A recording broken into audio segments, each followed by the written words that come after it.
Good afternoon, everybody. My name is Affermative, and I'm honored to serve as your moderator today. This debate is going to follow the mock debate format designed to foster rigorous, respectful, and substantive discussion. We are joined by two distinguished teams who will argue for and against this resolution. Today, we have an unbalanced format with one speaker advocating for the resolution and two speakers arguing against it. Before I introduce them, I would like to briefly outline the structure of today's event. Each team will present their opening statements, beginning with the affirmative speaker, Christine, followed by the first negative speaker, Connor. The affirmative speaker will then have an opportunity to refute the negative argument, followed by Beth, the second negative speaker, who will present the refutation. We will then proceed to an audience Q&A period, ensuring both sides have equal opportunity to respond. Finally, we will conclude with closing statements in the following order: negative speaker 1, negative speaker 2, and affirmative speaker. Let's begin by introducing our debaters. Speaking in favor of the resolution, we have Christine.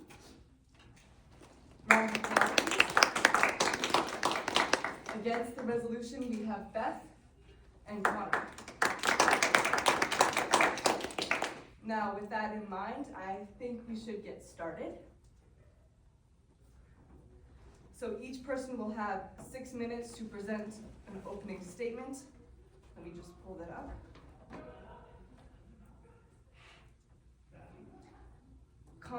Christine, please begin. I'll warn you when you have 20 seconds left.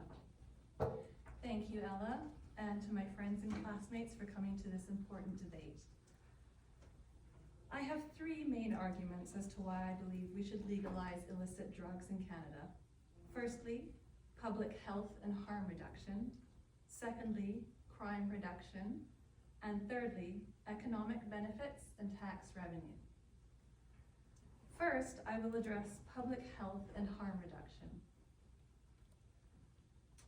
The debate over the legalization on illicit drugs is deeply personal to me. Last year, a good friend of mine lost her colleague and best friend to a toxic drug overdose. They were both clinical counselors and met while they were completing their master's degrees at UBC. This issue touches everyone from all socioeconomic backgrounds. I think what both sides of the legalization debate will agree on is that this is an issue of public health and safety. However, the approaches to dealing with this can vary.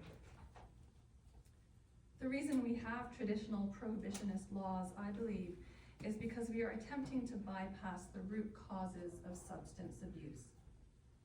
People take drugs to self-medicate the symptoms of trauma, stress, chronic pain, or other medical conditions, including mental health issues. Sometimes they are taken recreationally or simply from peer pressure, boredom, or curiosity. Addressing substance abuse requires a holistic approach that includes education, access to treatment, and addressing underlying issues such as trauma, mental health, and socioeconomic disparities. Effective strategies include harm reduction, community support, and policies that reduce stigma and access to care. Legalizing illicit substances would allow the government to regulate them. This would address the current toxic drug crisis by providing a safe supply.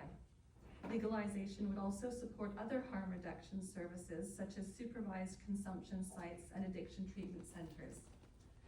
In a 2009 article published in The Lancet, Wood Evan al. argued that the prohibitionist approach to drug policy has failed.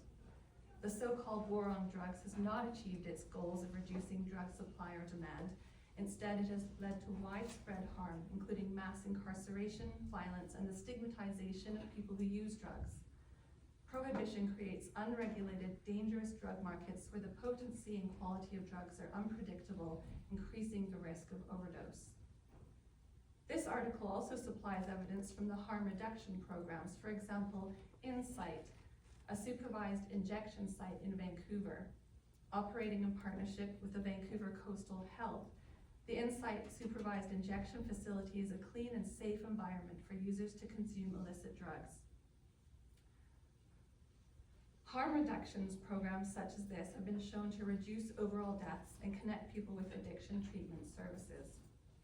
Prohibitionist policies often criminalize people who use drugs, creating barriers and access to accessing treatment and healthcare services.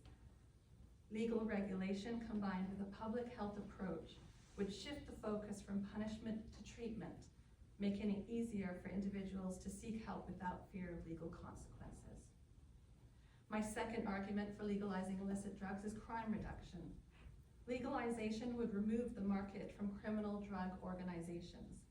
A 2011 study by Werb, Dan et al., published in the International Journal of Drug Policy, showed evidence that drug prohibition continues violence by creating unstable, competitive, and unregulated markets. It concludes that harm reduction and decriminalization may be more effective in reducing drug-related violence. The 2021 BC Cannabis Use Survey shows more responsible use of cannabis and fewer people purchasing from unlicensed sellers. This phenomenon could be repeated with the legalization of other drugs. Prohibition inflates drug prices and creates lucrative opportunities for criminal organizations. Jeffrey Myron's research in 2003 provides empirical data showing that prohibition-induced high drug prices contribute to crime in two main ways. First of all, through economic compulsion. Users who cannot afford expensive drugs may resort to theft, robbery, or other crimes to fund their habits. Black market violence. The illegal drug trade creates incentives for violence as rival groups compete for market control and participants cannot rely on legal systems to resolve disputes. There is a strong correlation between drug prohibition and elevated rates of property crime and violent crime. Reducing drug prices through legalization would mitigate these crime-driving factors. My final argument for legalizing illicit drugs in Canada is this: economic benefits and tax revenue. For those questioning the affordability of funding drug treatment and education, legalizing illicit substances will reduce law enforcement costs. It would allow governments to tax and regulate drugs, generating revenue that could be used for public health initiatives, education, and addiction treatment. In conclusion, I am advocating for the most compassionate, effective approach, which removes moralistic judgment, policies that create crime, and replaces them with evidence-based ones instead.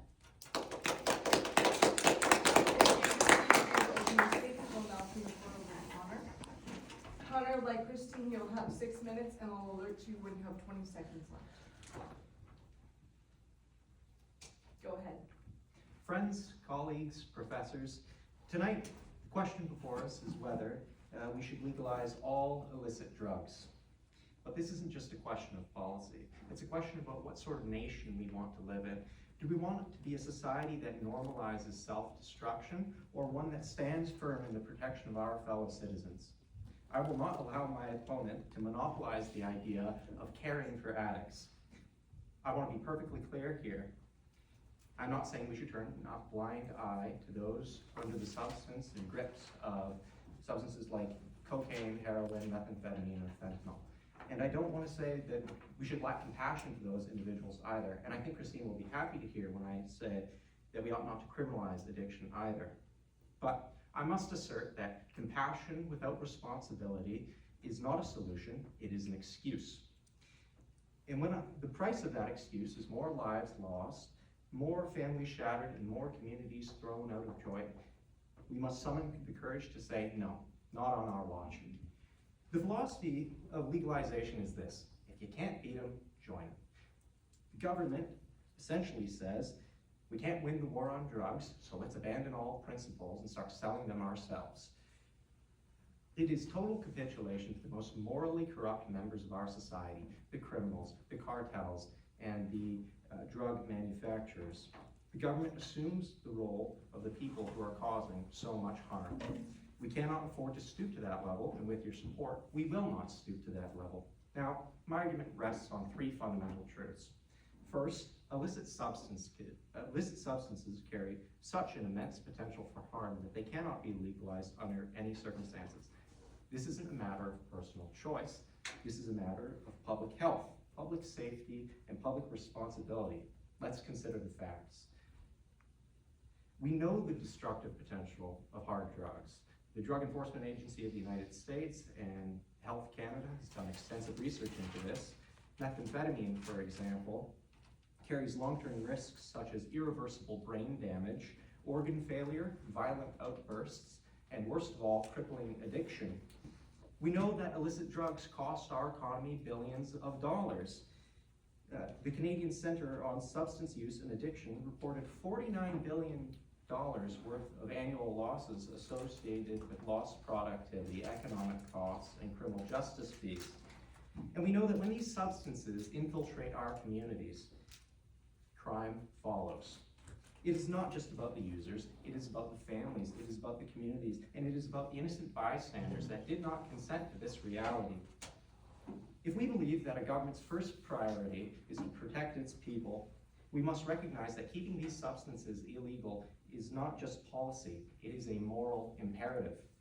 Second, we must understand the dangerous powers of normalization. When we legalize a substance, we tell society that it's okay. We change not just laws, but attitudes. And while I have nothing against the use of marijuana, it does serve a valuable evidentiary purpose. The 2018 National Cannabis Survey revealed that before legalization in Canada, just 1 in 5 Canadians were excited to try or continue using marijuana. A couple years later, Stats Canada revealed that this number had jumped to 1 in 3 adult Canadians who were consistently using or trying marijuana. Is this not evidence of a cultural shift? And make no mistake, this normalization does not stop with one drug. The work of New York University professor Joseph Palomar indicates that as disapproval for marijuana decreases, so too does disapproval for other hard drugs such as LSD and ecstasy. Do we really want to go down that road? Do we really want to send the message to our children that heroin, cocaine, and meth are all normal parts of life? I refuse to accept that future, and I hope you do too. Finally, let's address a myth. The idea that legalization would somehow reduce the harms of drug use. The nature of drugs does not change, folks. It remains the same whether it's administered to you by a doctor or a dealer. In 1960s London, for example, you could get heroin legally prescribed to you by a doctor. The Medico-Legal Journal of the United Kingdom reported that over 80% of narcotic addicts in Britain were addicted for, quote, iatrogenic or therapeutic, unquote, reasons, meaning they became addicted during the course of regular medical treatment. And what followed? A public health crisis. Heroin prescriptions ended up on the black market, and this fueled a vicious cycle of addiction. Let me be clear, time and time again, we have seen that making these substances easier to obtain does not make them safer. It only fuels the crisis. And to those of you who view legalization as a potential source of revenue for the government, I ask you this: should we prioritize revenue streams over human beings? Should we put profit before the health of our communities? I think we all know the answer to that question. So tonight, I ask you to stand with me. Not against the legalization of drugs, but for something greater, for a society that does not accept addiction as inevitable, for a future where we do not resign ourselves to despair, for a people who believe we can do better, that we will do better, and that we must do better. Thank you.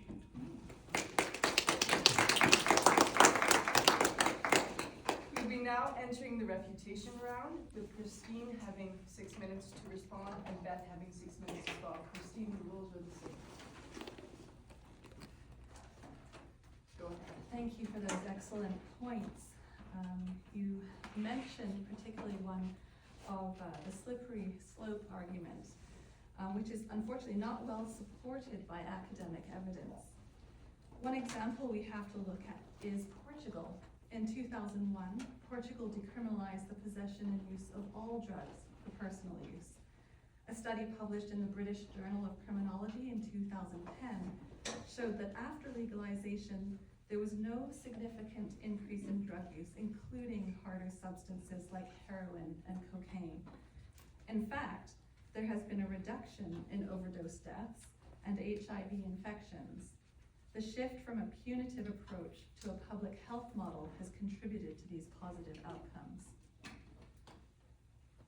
According to Statistics Canada, the top 10 causes of death in Canada are cancer, cardiovascular disease, accidents, chronic respiratory diseases, strokes, diabetes, Alzheimer's, flu and pneumonia, kidney diseases, and suicide.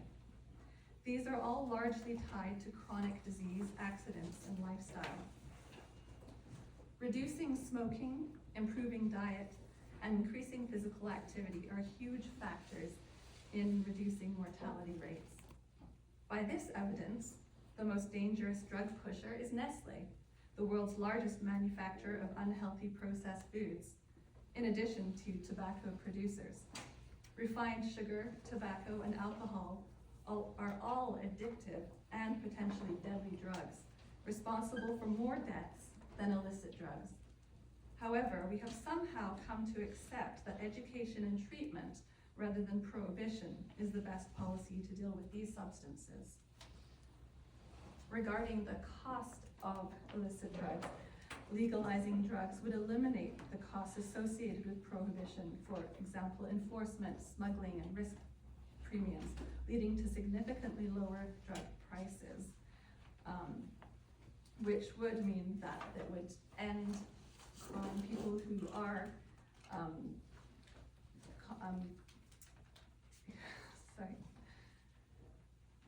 people who are resorting to theft, robbery, and other crimes to fund their habits. To reference a historical example, we can look to the end of alcohol prohibition in the US, which led to a decline in organized crime and violence.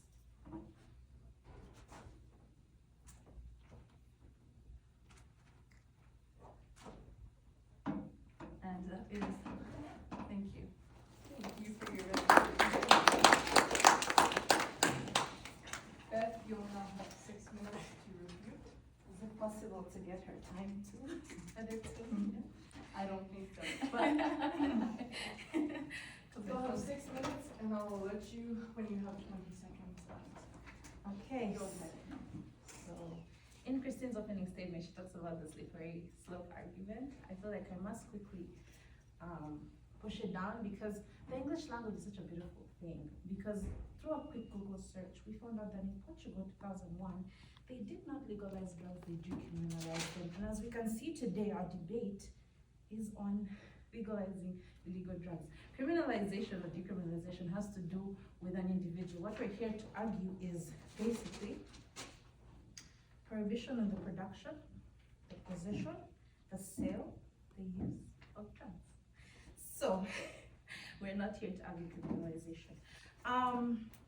When she talks about wanting to protect addicts, we agree. My partner Connor came and said, yeah, we do not wish to harm, insult, or belittle, make people feel guilty for having addicts. Rather, we come here saying our policy keeping these illicit drugs illegal will stop creating more addicts. It's easy as that. So, before I go into a lot of refutation of her points, I want to point us to Nova DeVocal. This is an MD and a director of the National Institute of Drug Abuse. When she was in Boston, she said, I quote, "The greatest mortality from drugs comes from legal drugs. The moment you make a drug legal, you're going to increase the number of people who get exposed to it, and therefore you increase the negative consequences of using it. When you legalize, you create an industry where the purpose to make money is selling those drugs. And that, how do you sell them? That's mostly by enticing people to take them, and you entice them to take in high quality. So if a person comes and tells us that they wish to open their, say, black market for drugs, then why should we sit here and debate with them? You want to make it much easier for people to get drugs by making them legal? You want to make us have to cap a certain price, and people have to do crazy stuff to meet the price and buy those drugs because they can't get it from their local dealer. What we're saying is, let those drugs be legal. Furthermore, my lovely audience, I'm so sorry for not reading you. If there's any drug, we're talking about heroin, cocaine, fentanyl, or methamphetamine, aka meth. If there's a line that you draw when you see any of those drugs, and I'm giving an example of where we can draw the line, is heroin and its relationship with HIV. Drug addicts just want their quick fix, and we feel bad for them, but in their wanting their quick fix, they're sharing needles. And this is according to NIDA, which is the Institute of Drug Abuse. They're share the needles, they spread HIV, they get more sick. We're saying, why should we legalize these drugs? What's to say that government agencies that are failing to give us our healthcare in time will not be the same ones pushing out those addicts, because most of them are homeless? What's to say that they will not be able to reach that capped price that now since we're opening up our own government-funded black market of drugs, what's to say that they won't be unable to shop from the government and have to continue shopping since all drugs are legal? We're now focusing more on legalizing drugs that will cause a culture shift. My partner Connor came and gave you statistics of how by legalizing marijuana, it has snowballed into 1 out of 3 people trying it. That is not the Canada that we want to exist in. And I know we've spoken a lot, and a lot more is gonna come in the following minutes about why we should legalize it, because maybe it reduces harm. But the harm principle, this was coined by John Stewart, states that justification of limiting someone's actions is only done if it protects others. What that means is simply, you need to act in such a way that limits a person as long as their actions will infringe on the rights of everyone else. And the negative effects of drug abuse, I would say happiness, but rather I mean addiction, are some of the failings of legalization. So we are not team happy, joy and go lucky. We're rather a team that prevents to create more addicts, prevents the government from opening their own wide market that anyone can walk in and get the drugs that they want, and most importantly, reduce on drug abuse. Now, harm comes in 3 ways. I do not know how much time I have, but I'm going to try and wrap this up. Harm is in 3 ways. One, it's to the user. As I said, heroin and HIV. The second way is society. These people lose their inhibitions when they're on drugs, which means they could rob you, they could rob me, they could hurt themselves, they could hurt property. That is harm to society. But most importantly, it's to our economy. Now, according to the Government of Canada, 2.2 billion in 2020, 2.2 billion, I don't know about the rest of you, but I've never caught that kind of money, was lost due to a lack of productivity from addicts. These are souls that could be helping our society, that could be doing so much. There's always a statistic of, if you remove one person, they could have cured cancer. Hell, we are giving them free drugs, preventing them from going to school and curing cancer. 2.2 billion is lost to the use of drugs. That is productivity that they will not be able to bring back. Rather, they want to tax them. So, how much time do I have? Okay, 45 seconds, Beth. Okay, so lastly, the benefits of drug legalization, it's a risk that we do not necessarily need to take. It has much more disadvantages, and most importantly, Canada should not be a lab rat to test out what might or might not have worked in Portugal.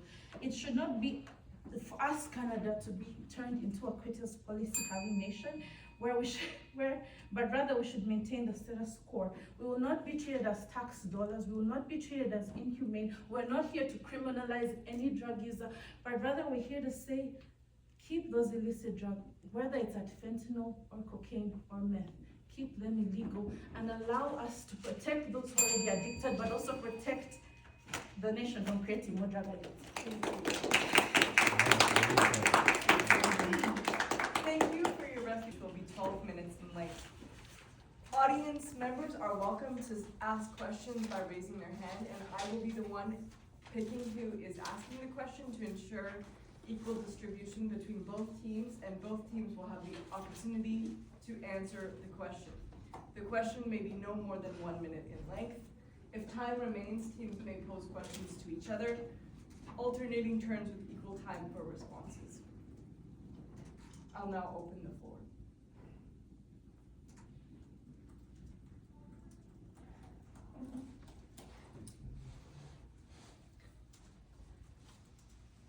Ben? Yes. Oh, Sammy. Oh, Sammy. Okay. So my question is directed to Christine. So I'm just gonna ask you, what do you okay, so how would legalization of drug, what do you think of it affecting productivity in the economy and people going to get jobs now? Mm-hmm.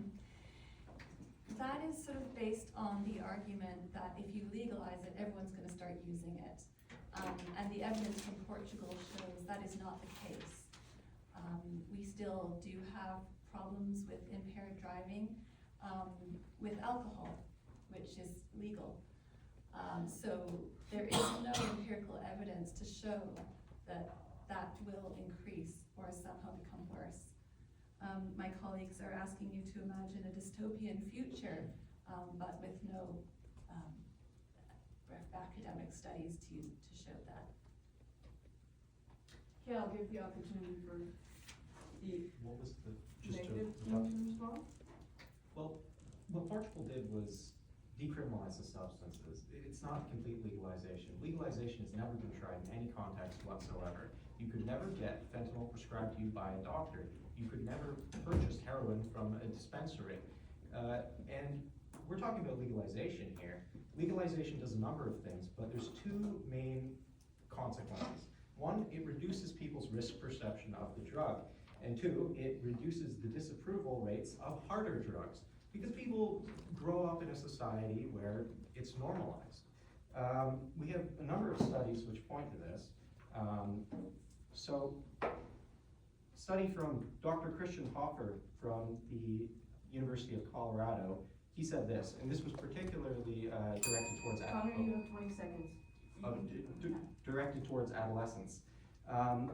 He reported a significant decrease in adolescent perceptions of marijuana risk following legalization, as well as significantly higher adolescent marijuana abuse dependence prevalence after it was legalized as well. Thank you. Any other questions? I have a question for Christine. Do you agree with Canada's idea to legalize cannabis? I do. I think it's been a successful endeavor, and we have safe supply. Thanks. I would like to address the notion of safe supply. Safe supply in the context of legalization means that every single drug, no matter the toxicity, is going to be made available to addicts by regulatory agencies, whether that means you can get it from a doctor or you buy it from a dispensary. But safe supply, the term was coined in reference, or as a response to fentanyl. Now, you make safe supply redundant if you legalize fentanyl, because it's a toxic drug. You can't prescribe it. It only takes 2 milligrams. That's 5 to 7 grains of salt to trigger an overdose for most people. That's not something that anybody should have the responsibility to hand down to another person. The risk is just too high. And so I would just like to reiterate my point. Safe supply is one without fentanyl, not with it. That's all. Okay. Any other questions? Crystal? Yeah, I have questions for Connor and Beth. How do you guys see the dark web, which you can sell the illicit drugs in the secret website? Do you guys know that? So we're not very well versed in the sense of an illegal website, but we do know that there is an open market and an illegal market of these drugs, and genuinely speaking, it's bad. And if we legalize these drugs, that means there can be more policy and more control taken towards fighting these drugs. But once you legalize them, now you're telling those black internet websites that, okay, get them from dark Google, go to real Google, and let everyone be able to see. Secondly, you'll be opening them up to marketing. How would it feel if you're passing by on Bloomberg? Because they do need to market to sell their produce, right? And so they will pin up their stuff because it's legal. It's kind of like buying Vaseline or Nivea, or how McDonald's ads can turn up on your YouTube. They're now free to do as they wish. And I hope she won't come up and Beth, say, you have 10 seconds. I hope it won't come up and say it's a slippery slope argument, because it's just basic economics. If we allow them to do as they please, they're free to market as they please. Michaela? For Christine, what is your argument on the ethics of this, of the ethics of providing people with drugs that, for example, meth, once you take it even one time, you're altering brain chemistry to the point where sometimes people are losing their fully conscious ability in the frontal lobe of the brain. So, you know, in a way, you're killing a person by providing them with this. The argument is not to provide people with drugs, and legalization does not mean deregulation. So my colleague mentioned about doctors not prescribing fentanyl. Doctors do not prescribe alcohol It doesn't mean that we will be handing them out. But I believe the current approach is clearly not working. Prohibition is not working. And so I don't think that the system we have in place is better. Christine, I wanted to give you an opportunity to answer the question that was asked that you didn't have an opportunity to answer before about Beth argued, Dark web. the dark web. Kirsten's question. Okay. Dark web. Like dark web, it's illegal. It's illegal or legal to use the dark web to sell drugs and buy drugs, but it's getting more popular. Mm-hmm. Well, legalization would just remove the market. They would, from those criminal or illegal sites. If you're able to obtain these things legally, if you could possibly buy this from a government regulated store, just like marijuana or alcohol, then it would, first of all, it would just remove the criminal activity piece from that. You'd be decriminalizing, you'd be destigmatizing it. And yeah, I just, Thank you. yeah, thanks. Connor, you have the opportunity to For the respond to regional Michaela's response? question, yes. Well, the way I see it, humanity has been trying and failing to get rid of social ills for the beginning of civilization. Murder, the war on murder is an absolute failure. It occurs every single day, but I think all of us would agree here that it's nice. It gives us some peace of mind to know that there are laws in place against somebody if they just decide to kill me or kill you. Drugs are the same. Now, they have immense capacity for harm, and I think that it's important that the government does not assume the role of dealer for this social ill. The war on drugs, it could not be 100% effective. I will admit that fact, but the principle behind it the ideas are sound. I think that it's good that we have a government that cares enough for us to try and eliminate addiction from society rather than facilitate it through the legalization of all illicit substances. Michaela? To answer my question, Christine, you responded that your argument is not the distribution of drugs. However, you did argue about harm reduction, and a key component of harm reduction is the distribution of drugs. As someone that's in policy, you should probably know that. Anybody else have a question? Hope. My question is to Connor and Beth. So drugs have been illegal in this country since the early 1900s, yet drug addictions continued and risen and increased. Therefore, we can argue that within the current parameters of illegal drugs, it hasn't worked. So how would you suggest changing, while still keeping drugs illegal as you've argued, how would you make it work better within those parameters so that we're seeing a decrease rather than a linear increase in drug addiction? Well, first off, we've experimented with decriminalization, and I'm not here to give any sort of personal opinion on if that works or not, but it does seem to accomplish a lot of the goals of legalization without increasing the supply of drugs to a wider audience of people. And just to talk about this notion that safe supply is all that's necessary to eliminate addiction from society. OxyContin is a recent example. In the 1990s, particularly in the US, but this did spill over into other nations, the approach to treating chronic pain changed. Medical professionals began prescribing opioids, and they had regulatory agencies in place to say that these things are safe, they're good for you, they're going to make people better. And what you saw is from 2000 to 2011, opioid prescriptions tripled. Now, We have 1 minute left of the question period. You can continue though. So when the drugs were reformulated, people turned to heroin because it was just a cheaper alternative, and it was no longer as appealing. So this idea that legalization is this end-all be-all to cure addiction is, I think it's unfounded. History has shown that the source of the drugs does not really matter. you. We will be now moving into the closing statements portion of the debate, where each speaker will summarize their case and make a final appeal to our audience. Connor, you have 3 minutes. What is it that Beth and I stand for? Above all else, we believe that reality favors pragmatism and not reckless idealism.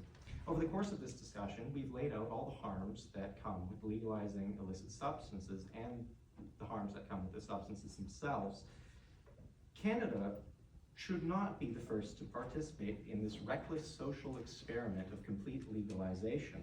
Because make no mistake, never before has any nation fully legalized all illicit drugs. And the status quo, even with its problems, is infinitely preferable to the unknown dangers of such an untested, unprecedented course of action. And let's be honest about what's being proposed here. This is not a call for better treatment programs or more effective harm reduction strategies. No, this is a call to legalize every illicit drug, no matter how dangerous, all of them, under the sun. And that's not a reasonable solution. That is surrender. We've heard arguments tonight that legalization will reduce harm, that regulation can make these substances safer, but there are 3 unavoidable truths which contradict this. Illicit drugs pose an undeniable threat to public health, public safety, and economic stability. Legalization leads to normalization. This reduces risk perception and increases drug use. History has shown that legalization does not eliminate the harms of drug use, but often exacerbates addiction crises, making it an unnecessary and dangerous risk. This isn't just about a war on drugs. This is a fight for the future of our communities. The cost of legalization is not just measured in dollars, it's measured in lives. Since 2016, the Government of Canada has reported over 50,000 opioid deaths and an additional 45,000 hospitalizations associated with drug use. It would be totally irresponsible and immoral to open the floodgates to even more suffering. Once again, I ask all of you to stand with us. Not because we oppose legalization, but because we believe in something greater, hope. We have faith that our institutions can address addiction without enabling addicts, and I hope that in order to secure society's drug problem, the government does not have to assume the role of dealer. If you believe that there are drugs that should never be legalized, this motion fails. If you draw the line anywhere, cocaine, heroin, fentanyl, doesn't matter, this motion fails. And I want you to really think about what I'm about to ask you. Would you vote to legalize fentanyl? Would you be willing to accept responsibility for the lives lost, the families shattered, and the communities ravaged by addiction? I know that I couldn't, and I hope that you couldn't either. Thank you.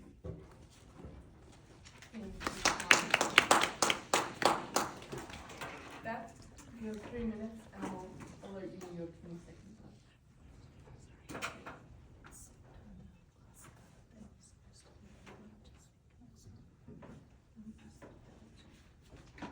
No, it's you.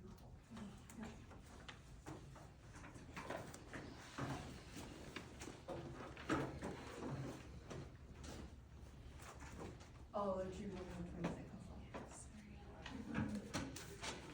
Okay, so my closing statement, I'm gonna bring our mind back to what this debate is about.